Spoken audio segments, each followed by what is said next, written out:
Gabby V again, and today we're here with Miguel Hernandez from Grumo Media. He's a Spaniard living in Canada and a content creator, so we're gonna have a good time today. Thank you, Miguel, for being with us. My pleasure. Now, Miguel, we're gonna get right into it. Your company is called Grumo Media. Now that means something in Spanish, but how did you come up with the name and the little monster logo? All right, so those are two different stories. Grumo means kind of like clump in Spanish. The reason why I came up with it because we used to have a cat called Grumo, and it was very like a clump, like a nice fluffy little cute cat. And unfortunately, it didn't survive past a few months of age. I think it got eaten by coyotes or something like that. But he was so cute. I thought in honor of the cat, I would name the company Grumo. The reason why it looks kind of like an angry cat is because it's based on a cat, but also the logo itself is something that my wife came up with because one day she was mad at me, which happens sometimes, unfortunately, and she left on the door like a picture of an angry cat, pretty much saying, "Don't enter the room because I'm very mad at you." I thought that was so cute, and I still keep that drawing that she made, and that became the logo. Oh, so the logo was a product of an argument. All right. Yes, that's right. All right, that's kind of crazy, but it works.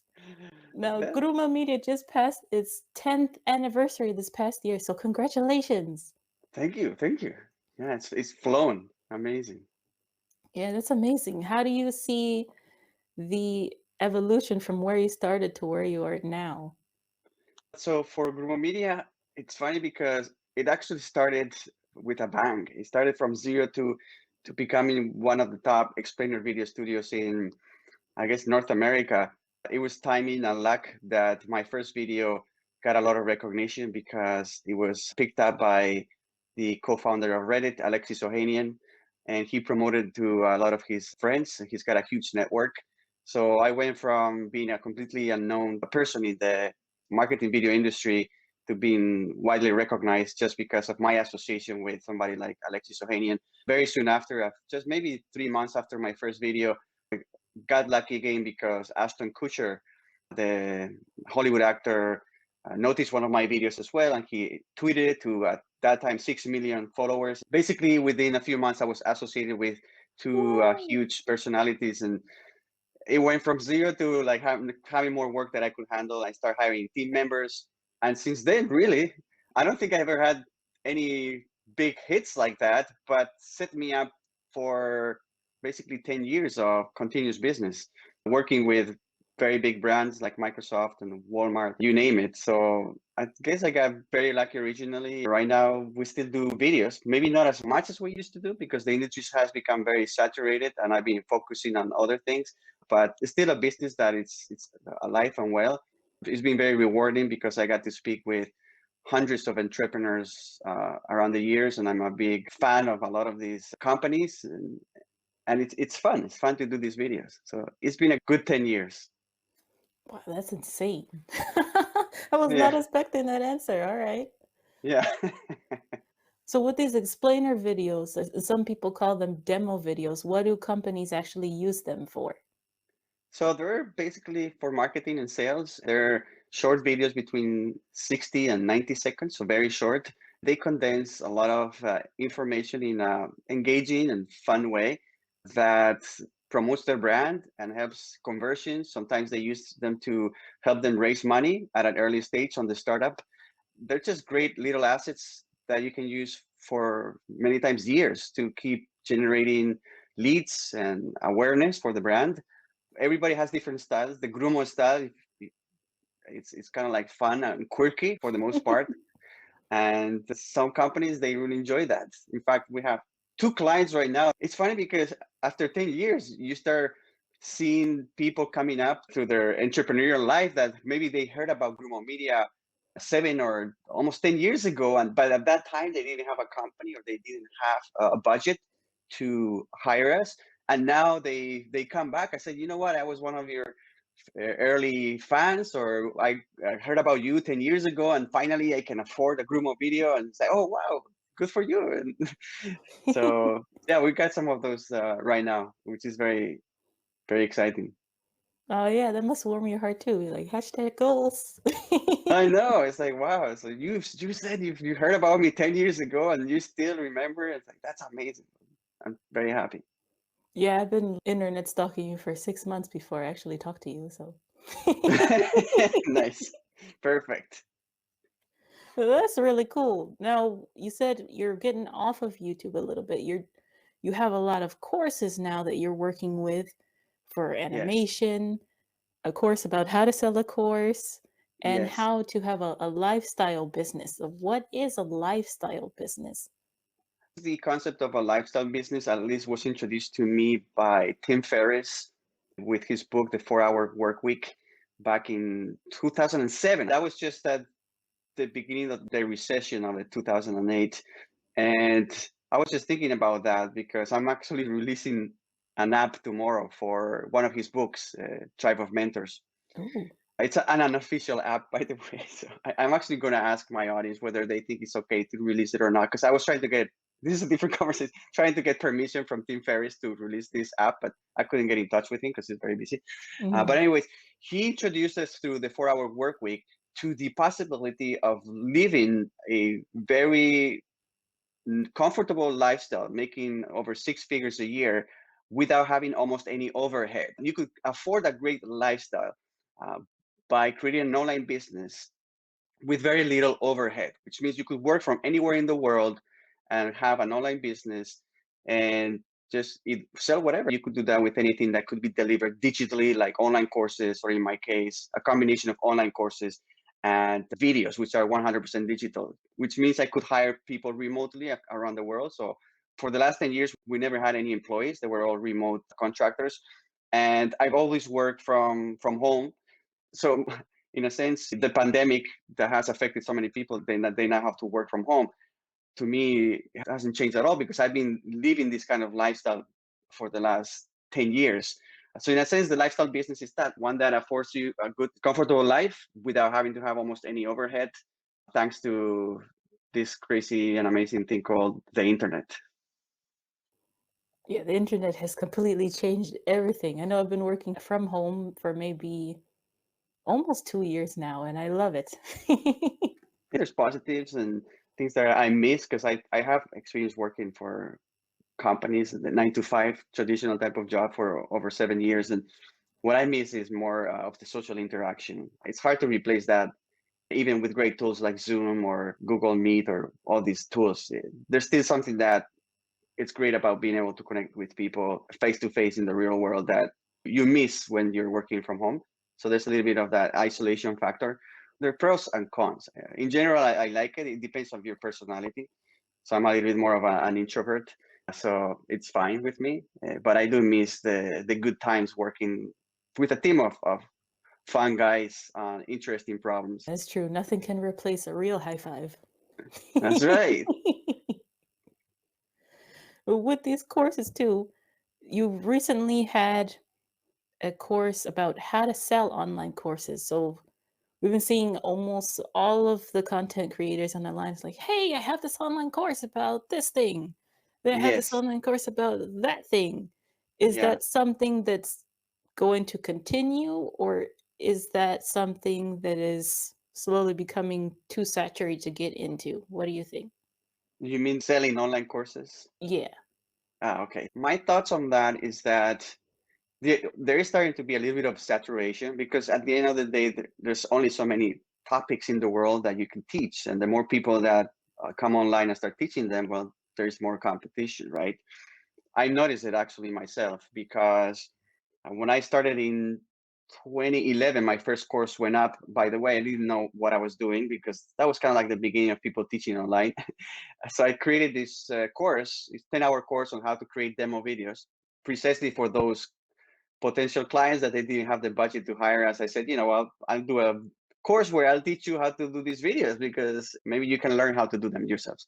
A lot of people realize how difficult it was to make these videos, and then they end up buying the course and then hiring me. So, which was great. But what I'm saying is that back then, with almost no expertise teaching online on a topic that I didn't think it was that popular, That course did very well, so almost six figures, so $90,000 US in 1 year when I published it on udemy.com, which is a big marketplace for online courses. That type of success is very hard to replicate these days unless you are really good at marketing or you are in a topic that is in very high demand, which means there's just usually going to be a lot of competition. So right now, the strategy for people that do very well on marketplaces like that is that they do have not one course, but we're talking lots of courses. So sometimes 40, 70 courses. And the aggregate of all the revenue from all those courses ends up being a lot of money. We're talking now seven figures, like even over $1 million or several $1 million. But that's only for the top 1% of the online teachers in these marketplaces. Specifically, right now, there's two big marketplaces for online courses, Udemy and Skillshare. Udemy being almost 8 times larger in terms of reach and usually in terms of revenue potentially. So the top instructors on Udemy will be making over $1 million US in revenue a year, whereas in Skillshare, it'll be hard to find anybody that's making more than $100,000 a year. So there is an opportunity for those that are really good teachers and are very prolific, creating lots of great courses in high demand areas. Also for people that already have a huge audience and they want to monetize it. So if you have an audience, you'll always be able to convert part of your audience to your courses. Obviously, the most people that start don't have a big audience, so now they have to compete from zero. So for those people starting with no audience, it's a lot harder these days for sure. Yeah. Yeah, that's a good point. Since there is such saturation, what tips would you give to someone who is starting from zero right now? What should they focus on? Ideally, they pick a topic that there is certain demand to it, and for that you need to do some research. You can use tools like Google Trends to see what's trending.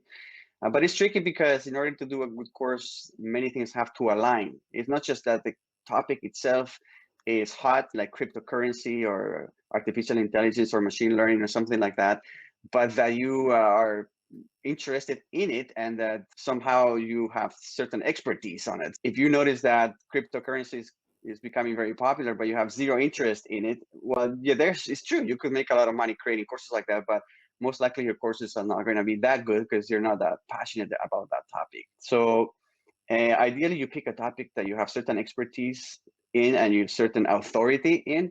So that's going to reduce the amount of topics you can choose, obviously. Then you're going to have to research your competition, see what people are doing out there, how much are charging for those courses.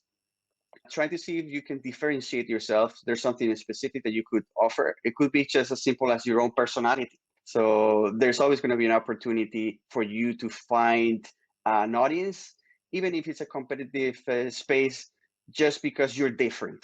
There's a million pizza places in the world, but a lot of them can be extremely profitable, even if there is one down the street.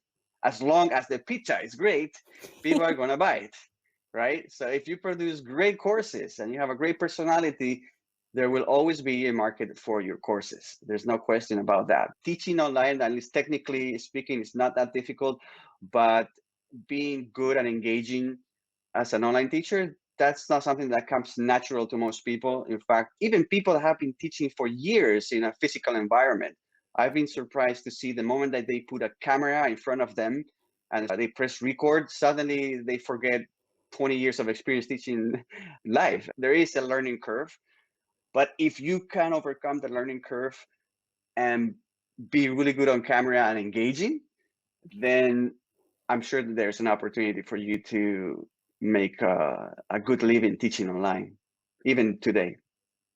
Yeah, it's true. There's a lot of different videos about the topics that you cover in your YouTube videos, but I like yours because you make it interesting and you're also kind of silly. That's the way I like to learn. That's right. I'm very silly. I love to be silly. And you got these big eyes that you can't take your attention off of. You're like, what is he gonna say next? Because you're like, I know. I get comments on my eyes all the time. A lot of people say I resemble this Hollywood actor called Robert Downey Jr. I would say I get every day somebody commenting on that. You know what? Here's an interesting thing about YouTube.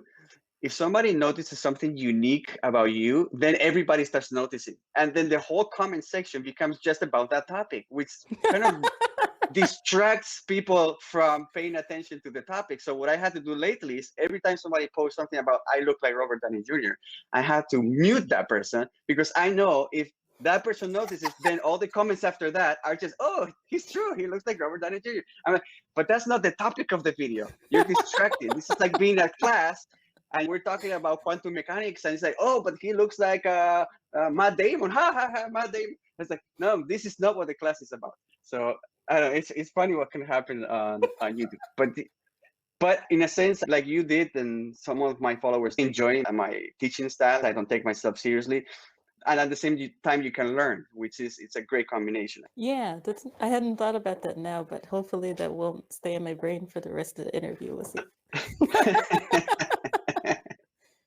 But one of the things you've been talking about that I'm just like, this has so many different applications, but I'm not brilliant enough to think of something. You've been doing a lot of videos about this app called Glide, where you can make an Yes. app with no coding. What do you think Uh, are the applications for that? What could you do with that? Although my online YouTube channel is mostly focused on helping people transition to online teaching and monetizing their knowledge online, teaching them the tools to teach online, teaching them how they can monetize their courses and their knowledge. About a year ago, I discovered this tool called Glide that allows you to create beautiful mobile apps that work both on Android and Apple phones, where you don't have to know how to code.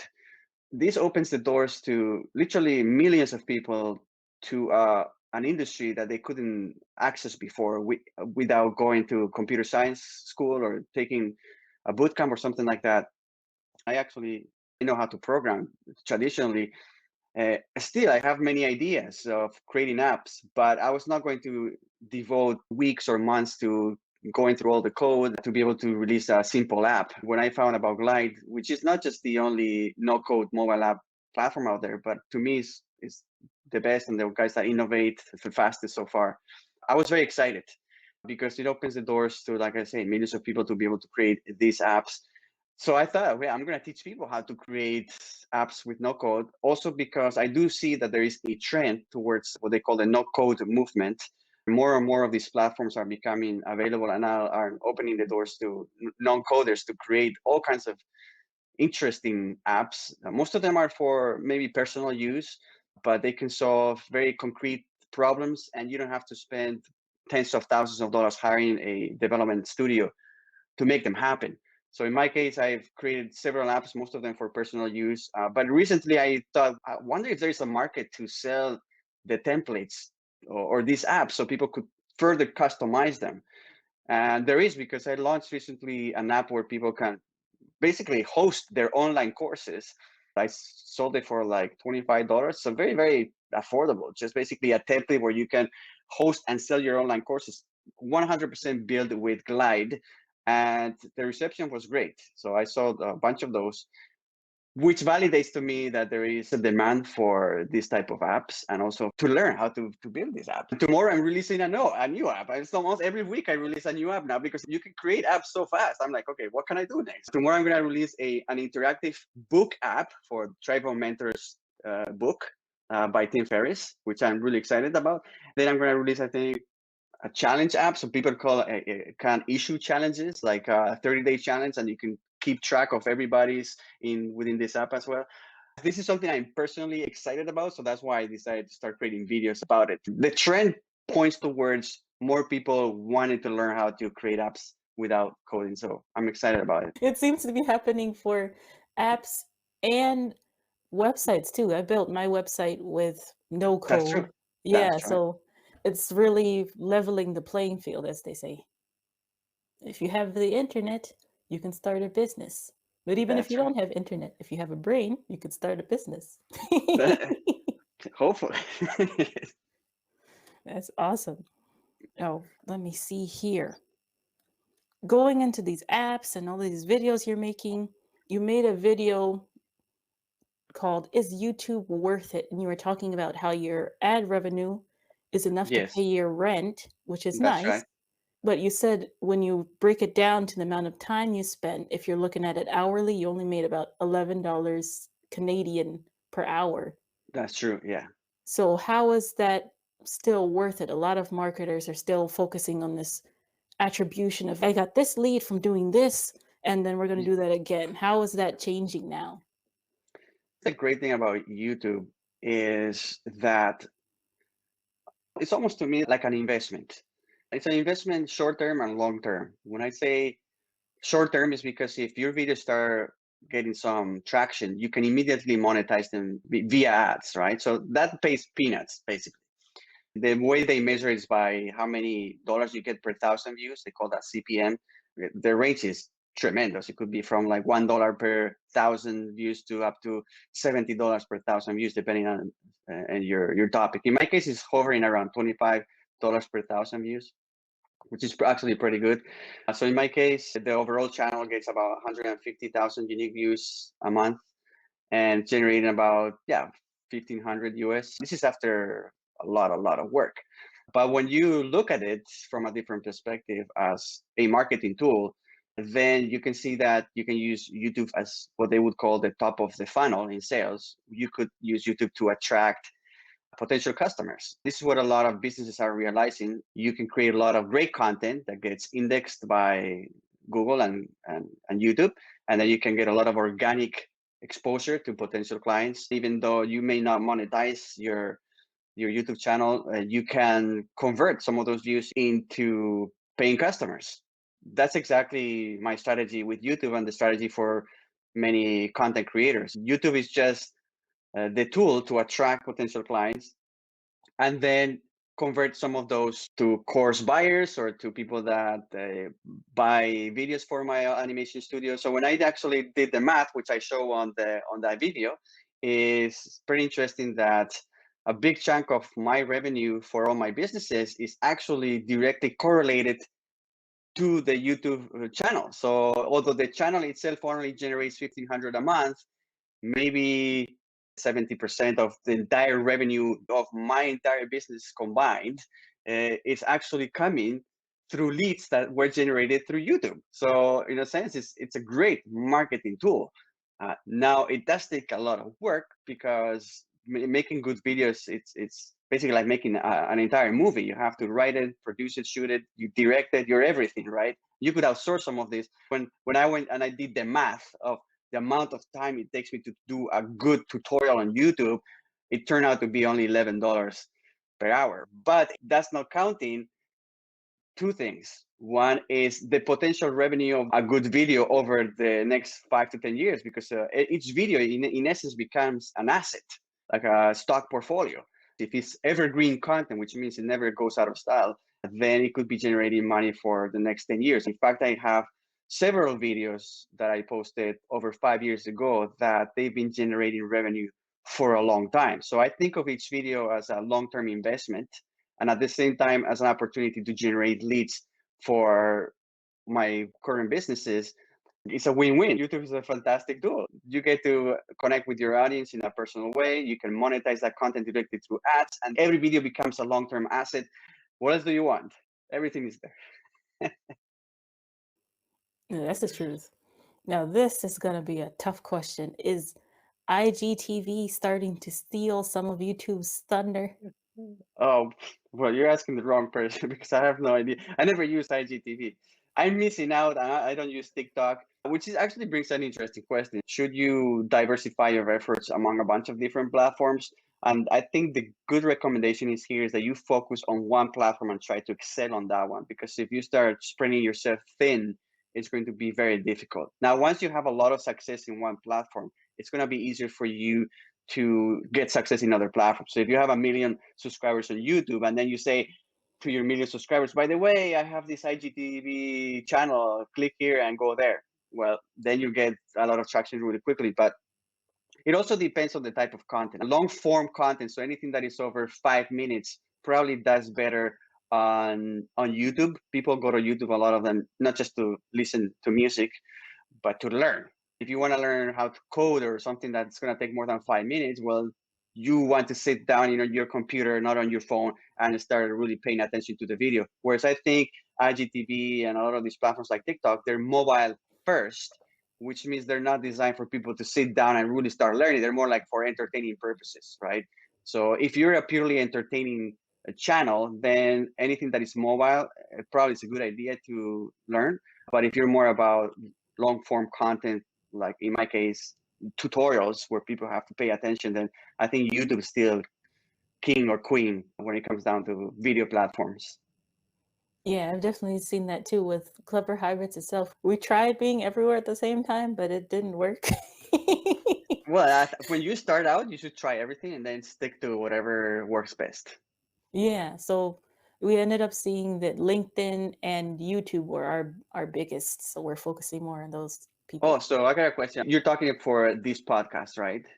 Well, just in general too, like on Okay. LinkedIn, that's their most followers so far.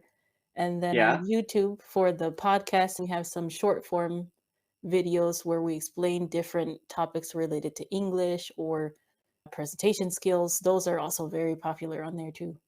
So I have a question for LinkedIn. So in LinkedIn, what's working best? I know that any platform where you post content that is not inside the platform doesn't do well because the algorithm doesn't like it. Like I post all my YouTube videos on LinkedIn and the traction is very, very low. What kind of content does well inside LinkedIn? That's a good question. Usually the best content is a native video, a video that you want to share there. Or Yeah. if you have a YouTube video, if you're gonna do that, you can tag a few other people in the comments. Be like, "Hey, at so and so, at so and so, at so and so. I Oh, think I never you done you that. might Tagging like people. this." Yeah. Okay. Tagging people. Yeah, I never thought that. I guess because they get a notification, right? So then you have to have a list of people that could be interested, and then for every video, think about what, like 5 people that you would tag. How many people do you tag per video? You don't Yeah. want to do too many because then it'll Yeah. be like spammy. But five Yeah. is Yeah. Yeah. good. Oh, 5 is good. Okay. All right. I keep Yeah. that in mind. Thank you. That's a good tip. Yeah, it's really good because if you tag five and they look at it, even if they don't open the video, if they even like it or something, then the algorithm will show it to their networks and you have a bigger reach. That's true. That's true. That's so clever. Thank Well, thank you. That's a good question. you. Let's get into this second half of the podcast that I know a lot of our people who are maybe intermediate English right now want to Yeah. know how did Miguel learn how to speak English so well? So please tell us. So my English is perfect, as you can tell. There's no accent or anything. I'm so happy about it. No, I do have an accent, which my wife really likes. She's Canadian. Just keep your accent. There's some accents that do very well, like the Spanish accent. For some reason, people really like. Maybe because people like Antonio Banderas and Javier Bardem, they really do a great service to all the guys that speak Spanish and have accents. In my case, I learned because it's a compulsory subject in Spain. So for before I came to Canada when I was 19 years old, I already had at least 12 years of exposure to English classes. But I would say that I didn't learn much, unfortunately, throughout those 12 years. When I really learned is when I went to Houston, Texas as an exchange student back in 1994, so a long time ago. And that was a whole year of me being exposed to an English environment where I didn't have any other option but speaking English.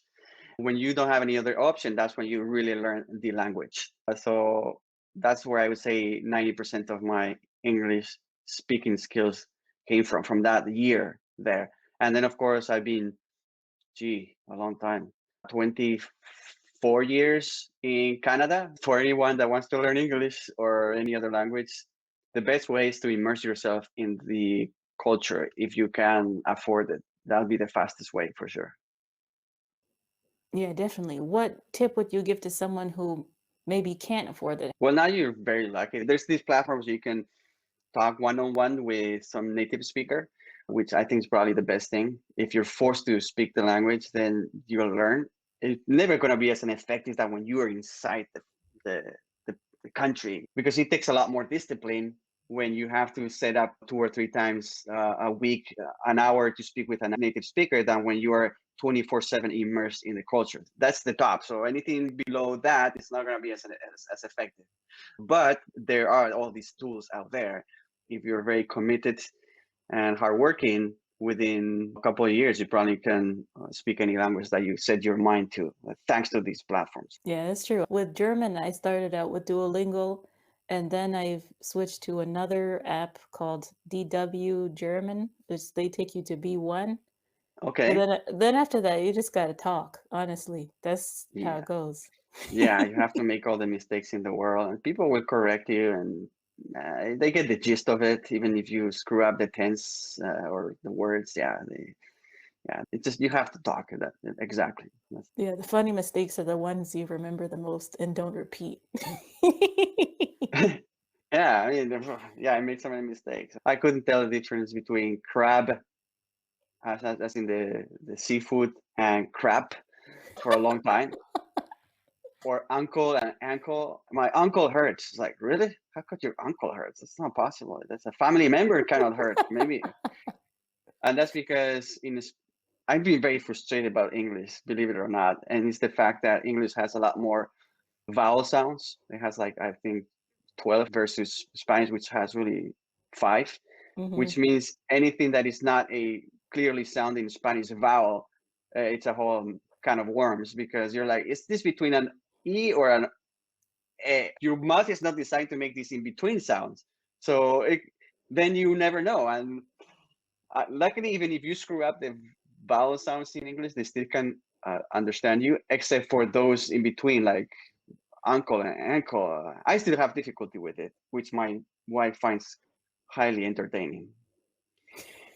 That's okay. I have the same thing happening with my husband too, because he's from East Africa. So we'll laugh at each other all day long. We'll have something that happens in English, and then I try and say something in his language, and he's like, "What did you say?" He's like, Yeah. he has like a throwback the head laugh, and I'm like, "What did I say?"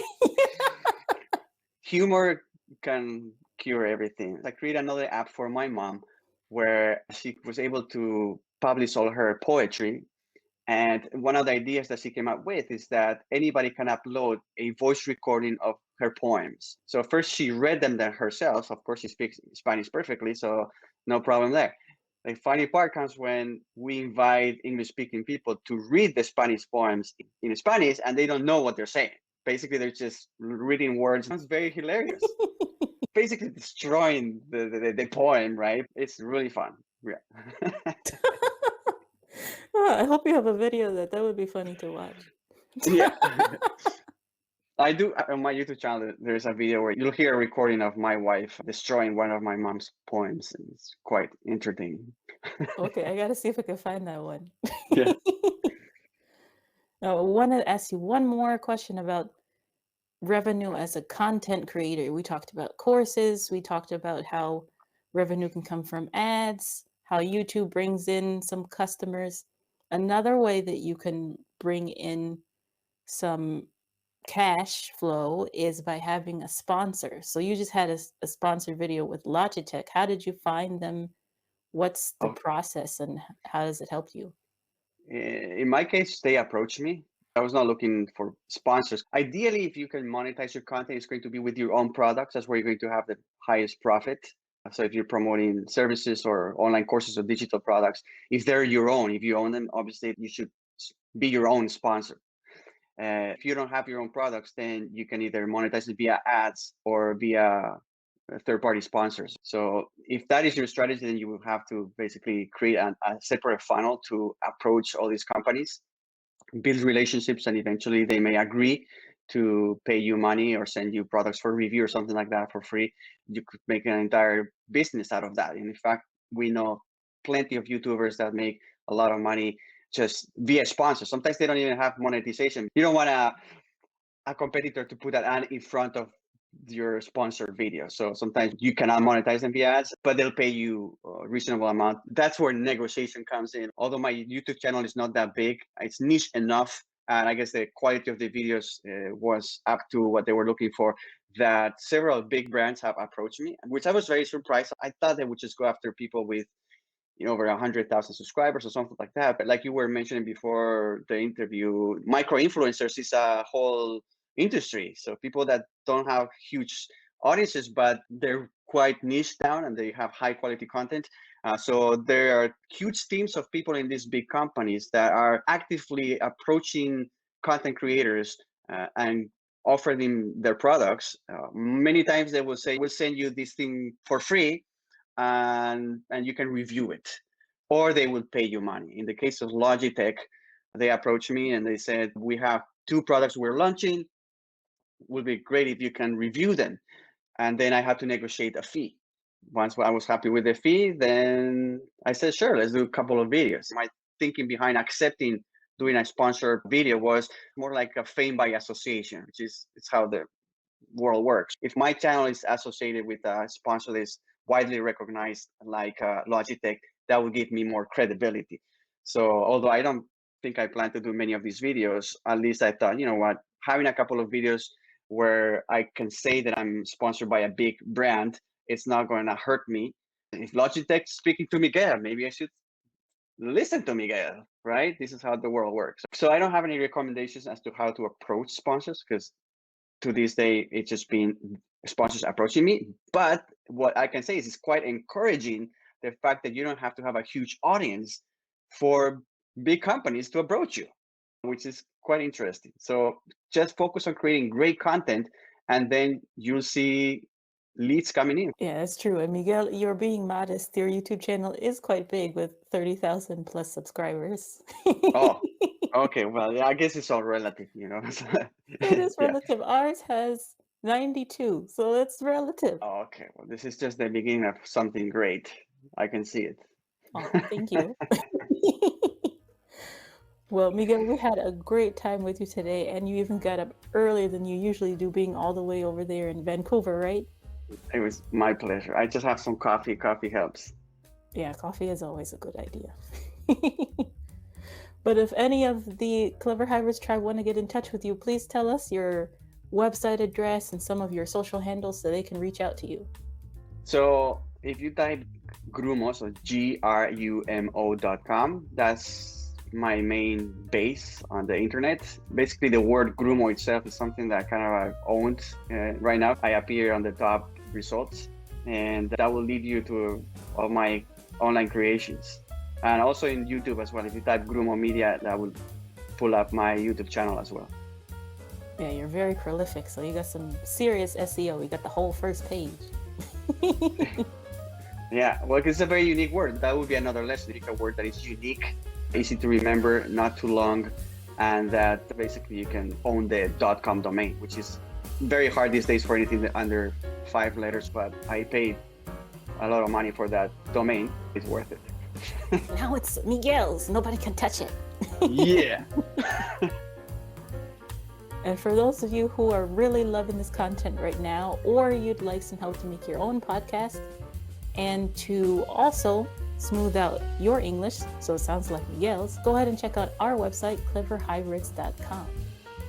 Next week, we're going to be having an interview with an American Viking named Jess Harris from Plattsy. So until next week, Clever Hybrids Tribe, optimize through principles, not rules.